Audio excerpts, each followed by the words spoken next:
Hello everyone, welcome to our Memory Lane series where we explore remarks from renowned economists such as Larry Summers and Charles Goodhart on the FPAS Mark II. Today I have the pleasure of introducing William White, an economist veteran with a long and distinguished career. He's worked with the Bank of Canada for over 2 decades, the Bank of International Settlements, and the OECD. He's also contributed with various published articles related to monetary policy and financial stability. As we journey through time, we realize the economy isn't a predictable machine, but a complex, adaptive system constantly evolving. In this video, William White invites us to challenge convention and shows us how much his own views on monetary policy and model building have changed over the years. Thank you very much for the invitation to participate today. Since it's been so many decades since I've been actively involved in model building, it's a particular honor. When I look back on my career, which has now been very long, 40 or 50 years, it seems to me I've spent most of it saying I'm terribly sorry. It seemed like a good idea at the time. As I look back on it, I think I can remember I thought it was a good idea to target the exchange rate. I thought it was a good idea to target the Nehru. I thought it was a good idea to target the money supply. And all of those things, I now realize I was wrong. And I was wrong because the underlying belief was that the economy was actually deterministic, that it was understandable and it was fully controllable. And as the years have gone on, I think I've come to the conclusion that that's just not so. And that, in fact, a better starting point is to think about the economy as a complex adaptive system, you know, with a zillion different heterogeneous agents, each acting according to heuristic rules, simple heuristic rules, interacting, learning from each other, all that kind of stuff. And systems of this nature, okay, complex adaptive systems, are actually ubiquitous. You see them everywhere in society and in nature, except the one place that we don't seem to see them is in economics. And when you embrace this concept of it's complex and adaptive and it's constantly evolving, there's a lot of lessons for policy that come through just from the simple embrace of the concept. Item number one, for example, these systems always break down. Okay, so you should be prepared. Item number two, these systems are too complicated to really understand. And you really have to try to minimax rather than maximize. Lesson number three, they can break down in various ways. So focusing on just one thing, as if we get this right, everything's going to be right, doesn't work. Well, I've been back looking really at this sort of difference between your FPAS Mark I and Mark II, and trying to see whether whether there's things in the transformation that I think I like, okay, from the perspective that I've been talking about, this complex adaptive. And in truth, there's at least 7 things that I can point to. These are from your videos, Doug, you know, that you've got up on your website. There's at least 7 things that I like. The first one is this idea that economists really can't forecast. And you only have to look back. I mean, you remember as well as I do the beginning of the great financial crisis. Okay, the OECD, the IMF, the central banks, they just totally missed it. In the last 10 years, again, if you look at the forecast, we've had almost 10 years in a row where growth for next year and inflation for next year has been projected to be much higher than actually occurred. Item number one, we can't forecast. Second, the recognition that alternative scenarios, you know, plausible stories beat baselines. I think that's a good development as well. Minimizing loss functions. Again, I think it's a very good idea.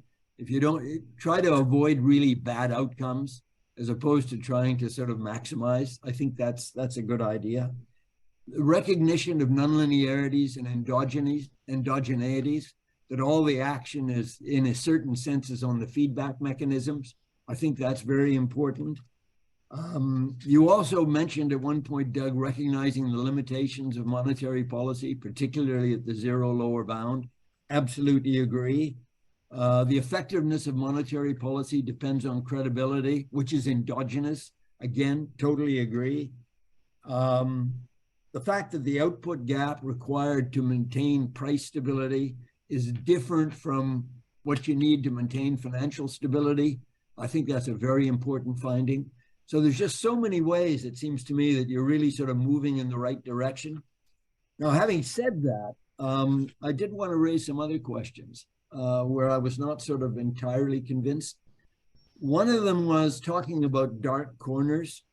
Well, I absolutely believe in that. I mean, we're talking about nonlinearities and you're getting into dangerous territory here.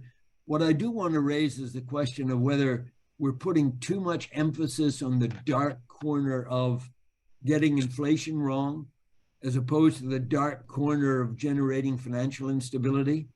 And this is really important because if on the one hand you're saying, I have to keep monetary policy easy to avoid the dark corner of deflation, and that's exactly the set of circumstances that generates the dark corner of financial instability, clearly we've got a problem here that we have to face up to.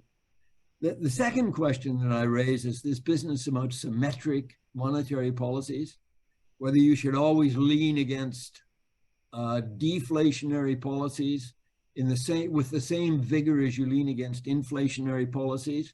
And I'm not so sure, in part because if you've got productivity increases, there's a certain tendency for prices to go down. And there's a huge pre-war literature about this saying, in fact, you probably ought to let the prices go down.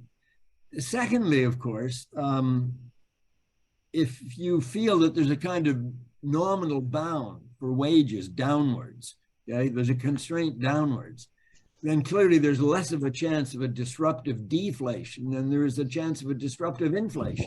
So again, I just raised the question about symmetry. The business about tightening monetary policy aggressively when central bank credibility is threatened. Think about, this is the current situation in which we find ourselves, where these guys are behind the ball. And we're saying on the one hand, you need more aggressive tightening to maintain your credibility. But the more aggressive tightening at the current juncture has got two problems associated with it. One of them is financial instability, about which we know very little, okay? But there's a lot of creaking going on out there where things are starting to look as if it's coming unstuck. The second thing is the fiscal side, that if you have a situation as now, where governments are in large part effectively bankrupt in a kind of intergenerational accounting sense, the worry is that you get a big increase in interest rates that then significantly increases the fiscal deficit, okay, because of the debt servicing charge. And all of a sudden you're into a Sergeant Wallace kind of world where people start worrying about fiscal dominance.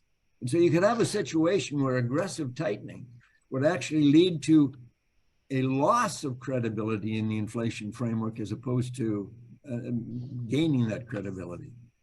And the last question I want to raise is about supply side shocks. And we've heard a number of people comment about how the central banks got the supply side wrong during the pandemic.